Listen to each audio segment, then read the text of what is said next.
Ten of Cups front and center.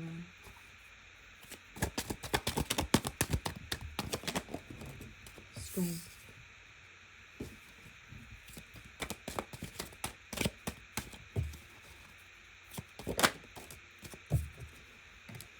The Hanged Man.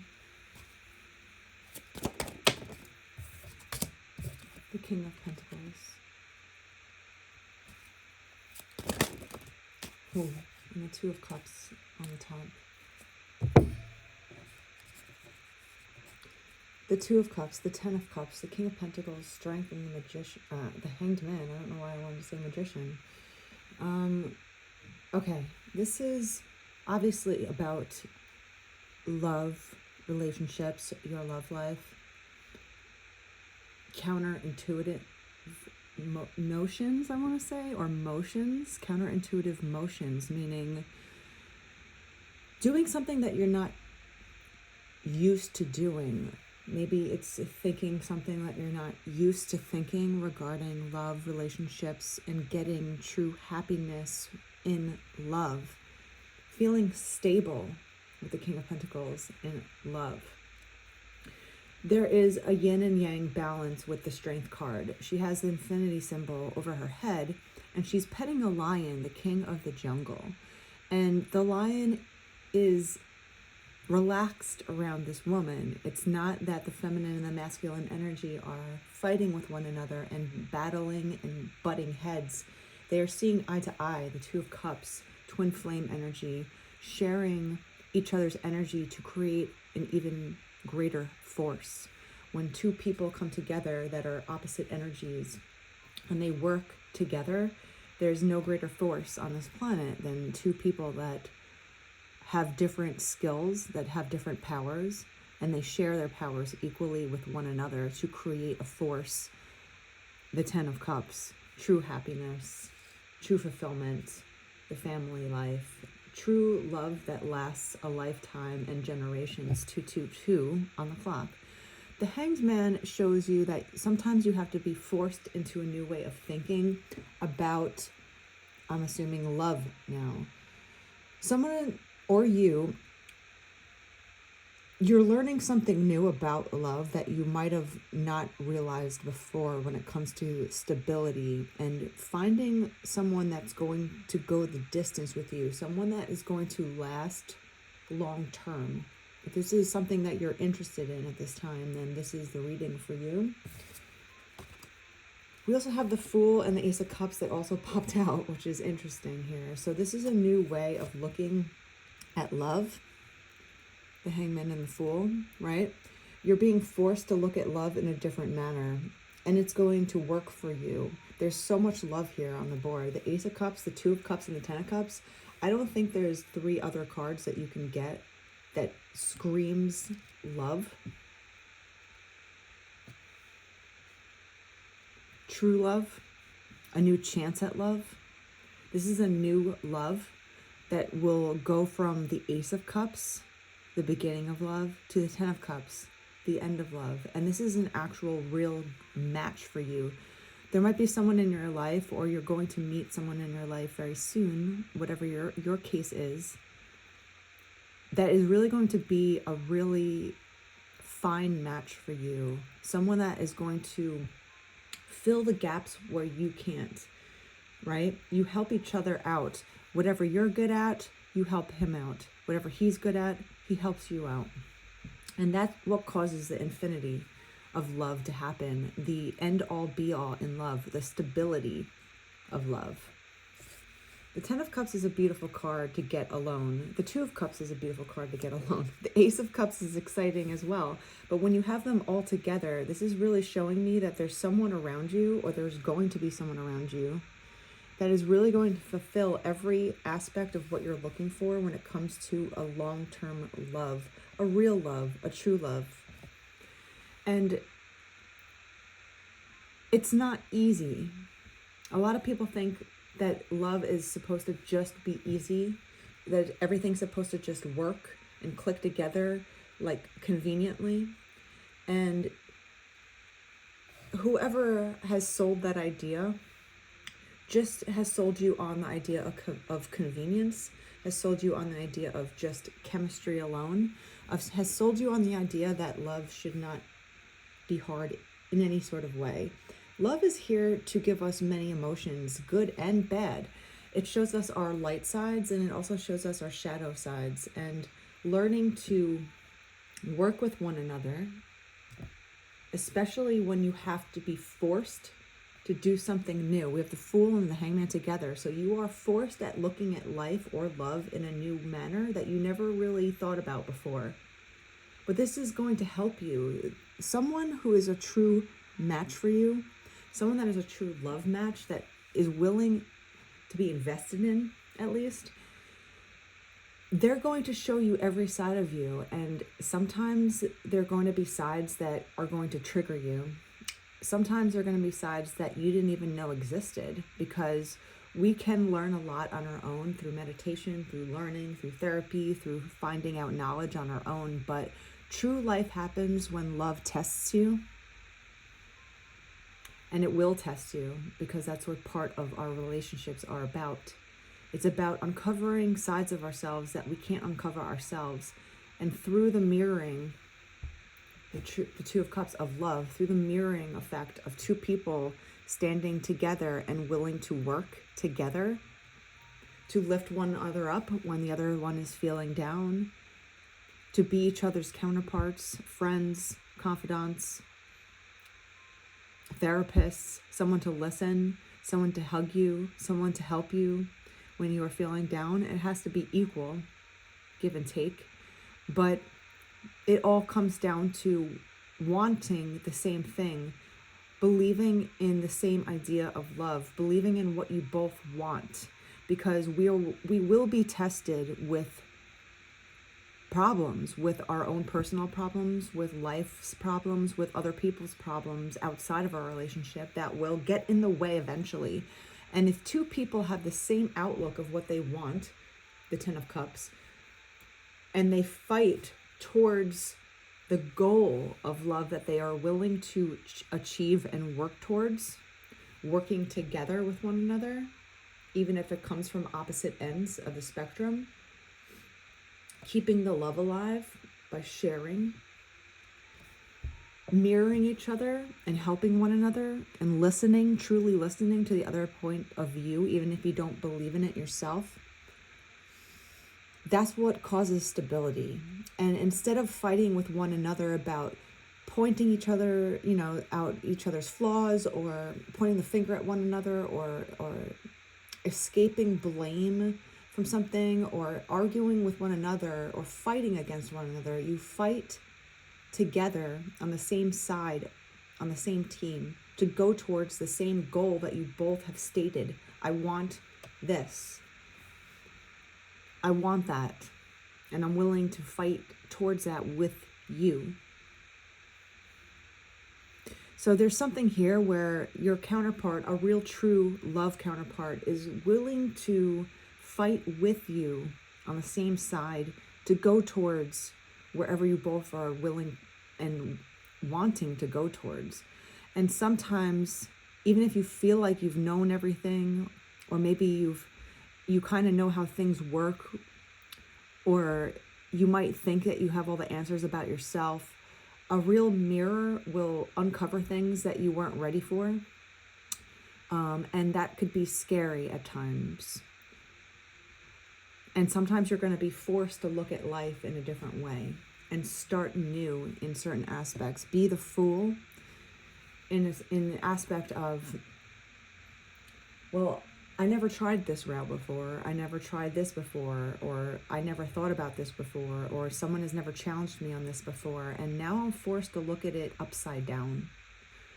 But I see that there's a lot of positivity here in this reading.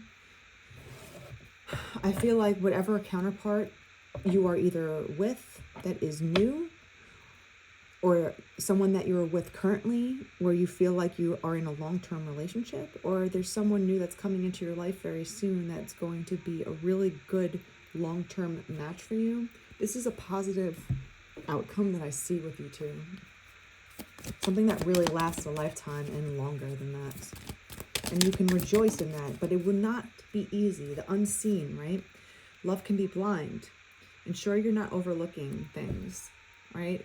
So again, uncovering things about one another is part of love's journey. It's not about always having physical chemistry. It's not always about having everything work out or having you two agree on every aspect of life. That's not the case about the unseen. When we have a true mirror, when we have someone that's a true counterpart, they're going to help you heal parts of your darker sides that you didn't even know that you saw anymore. And that's what's the scary part of love is because you have to become vulnerable enough to accept that you don't know it all. You have to become vulnerable enough to know that this person is going to make you feel uncomfortable. They're going to strum up feelings within you that you thought didn't even exist anymore. And if you let that happen freely and you feel safe in that relationship, to at least feel safe enough to be vulnerable enough to feel hurt, if that makes sense, the power that comes from healing, you can't do that alone. Yes, you can do a lot by yourself. Yes, you can absolutely heal by yourself. Yes, you can learn things by yourself. But when you get to a certain level, you have to have a mirror to show you parts of yourself that you just don't see. It might test your boundaries. That's also part of love, is knowing where your boundaries are, respecting someone else's boundaries. Once you get to know someone's shadow side in life, you learn what triggers them. You learn what makes them feel unsure, unsafe, insecure, rejected, whatever dark things that might come up for somebody. You will strike a chord eventually with the other person, and you just take note. It's not about judging them. It's not about pointing fingers at one another or making excuses for your own behavior. It's learning someone else's boundaries and what triggers them. Love challenges boundaries and also protects them. So once we learn that if our partner gets triggered by something, if an argument or a disagreement comes up, we don't use that against them. We work towards protecting their heart and their boundaries. So if a boundary is, I'm trying to think of an example of what someone's boundary might be in a relationship. You know, maybe someone feels like they can't trust easily, and the other person starts to realize that, well, that doesn't mean that you have to go overboard in proving your trustworthiness to the other person, because that's not healthy either. But if you realize and you love somebody and you truly want to heal somebody else, because that's what relationships are truly for, is to heal one another, right? We have to love and protect their heart as much as we love and protect our own heart. And when you do that, when you have that balance, there's true power, because we become vulnerable, we show our vulnerable sides, but we also love and protect the other person's boundaries and their hearts. So if that's a sore spot for somebody, there's ways to help them ease their pain. There's ways to help them relax and not feel so tense about it. There's things that you could show them. There's things that you could say to them to just make them feel a little more safe within themselves and within the relationship, versus just pointing the finger at them and being like, that's your problem, it's not mine. Get over it yourself. That's not a loving relationship that will last forever, that stays stable. When you see someone else's triggers, you nurture them. You nurture a relationship like flowers, like this card says. Nurture your relationship like blooming flowers and they'll flourish. You have to nurture each other's good sides and their dark sides. And it's important for both to do it. It can't be one person constantly healing the other while the other person just gets all the benefits and they don't do anything back in return. This is not the case in this connection. This is a real love relationship that's going to last a lifetime, because you both nurture the relationship. Love doesn't just happen. Chemistry just happens. Lust just happens, right?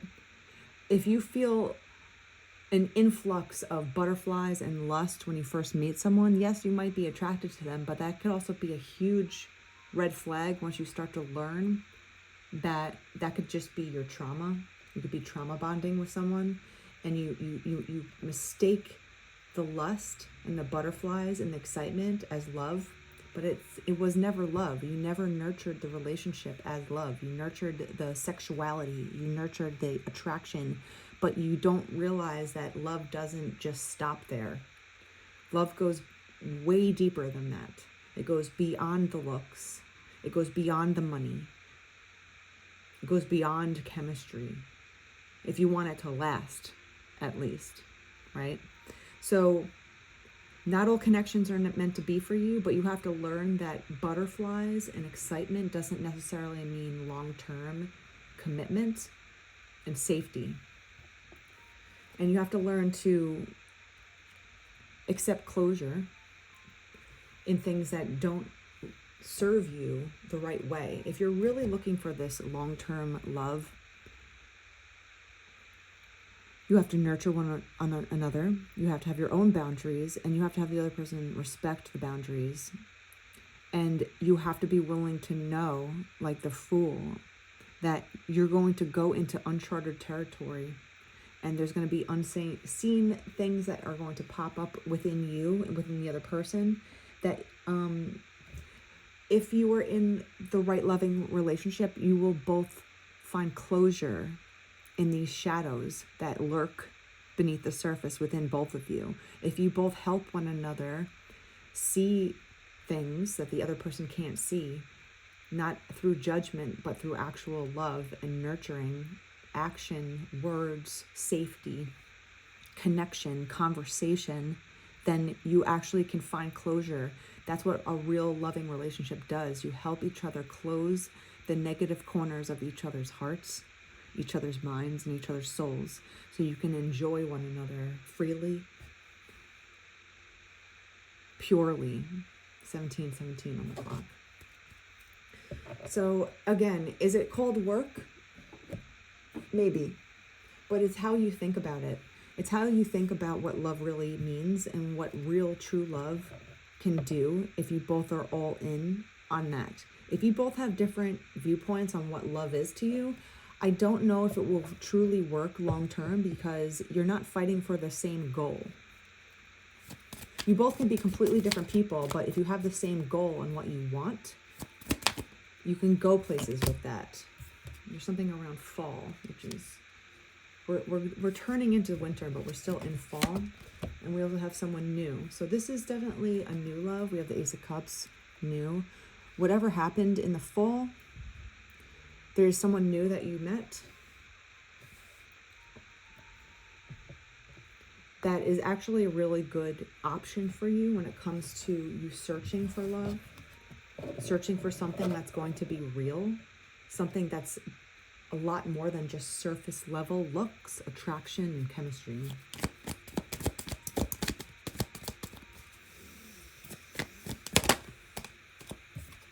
Clown. Again, sometimes we put on our best face, especially in the beginning of meeting somebody. We try to, we try to put on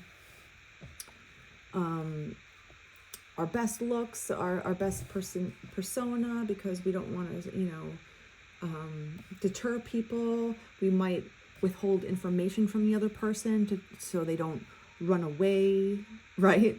Like, we don't usually show our all of our cards right away when we first meet somebody, because we're afraid that might scare someone away. And of course, you don't want to go all in on the first few dates and be like, these are all my problems either, right? But once you start slowly letting down the mask, and you really truly both start mirroring one another and looking at one another as human beings, and seeing your differences, and seeing where you both need help, and seeing what triggers each other, and seeing how your hearts both might need some more nurturing, that's where real relationship starts. So of course you can meet a lot of people and have chemistry. Of course you can meet a lot of people and find them attractive. But what keeps you going after that? Because if you're just always looking for surface level chemistry, you're just going to be bouncing from one person to the other for the rest of your life. And you'll never find that nurturing relationship because you never let yourself get there. And that involves seeing things from a different point of view.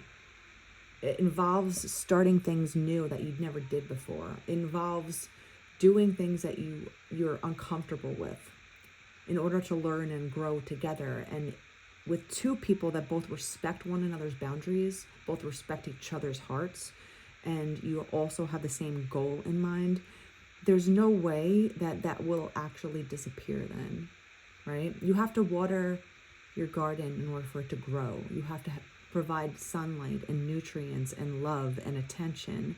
And when you see a flower wilting because maybe it's too much heat, it's not enough water, it's not enough love, it's not this or that, you have to adjust what you're doing to keep the environment that it's in healthy enough for it to survive. And that's exactly what a relationship is like. You both have to keep adjusting the environment around you too, so you both grow healthily, right? You have to guard yourself with boundaries, but you can't be all too guarded, right? You can't be too guarded and close yourself off completely from past traumas. We all become defensive when we've gone through a past heartache or a past relationship that didn't work out, any kind of mistake. We're like, okay, well, I'm not going to do that again, and we become almost so guarded that we block, like it says, we block our heart chakra from all the past traumas that we've experienced. And we all have. If you've been in multiple relationships before, you know that love can hurt when it doesn't work out. But there is a point in time in whatever relationship didn't work where both or one person let go. They let go from the string. I see two people holding onto one kite and it's flying in the air, right? And two people have, a string that's attached to this kite. And wind can act up. Our lives can get really tumultuous. And if one person lets go of the string, now it's hard for the other person to hold on to that kite that's flying frantically in the wind, right? It takes two people to anchor the storm of life together.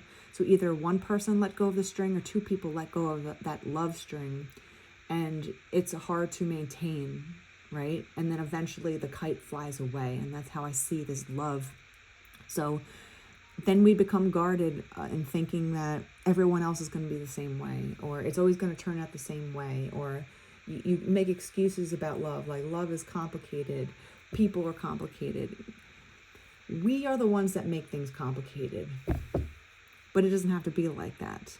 If you both have the same similar goal of what you want, with the Ten of Cups, the front and center card, the beginning card of this whole reading, with the Two of Cups, that is the north node of what we're doing here, with the King of Pentacles is the grounding energy, there's nothing that can come in a relationship's way when love is present, when two people hold on to that string, when two people have the same goal, when two people hold each other and mirror one another in a loving way to help each other in good times and in bad times.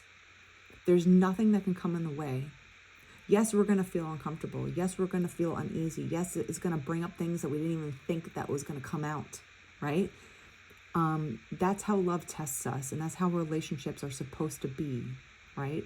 So when two people see that as the reality of what a good relationship is, and we both nurture each other's hearts and our inner wounded child, because we're all wounded children inside, when we begin to learn about the other person as individuals, and we protect their heart and guard them against their past trauma and help them recover, help them nurture them out of whatever trauma that they've been through, whatever heartache they've been through, whatever fear that they have, when you actually can communicate with one another about your fears and just put it on the table and not in a judgmental way. You're just like, these are my cards. What are your cards? Let's put it out there and let's see how we can make this more coherent. We can see what each other needs. That's what real love is. And that's what I see here with this. So you have to let down your guard, even though having boundaries, it's like having boundaries, but then letting down your guard enough to know if you feel safe with this person, which I feel like you would with this reading, When you feel safe enough to let down your guard and show them like the good, bad, and ugly, what really hurts your heart, what, how you were triggered, what makes you really happy, and someone actually cherishes that within you unselfishly, and you both love each other for what that is, to both nurture each other's gardens, each other's hearts, there's no way that that won't last. There's no way, because you both have the same goal. You both see each other as individuals. Then you also work towards your love together as one problem for the two of you on the same team. That's what real love is. And that's what is going to happen if two people on the same team work towards a goal.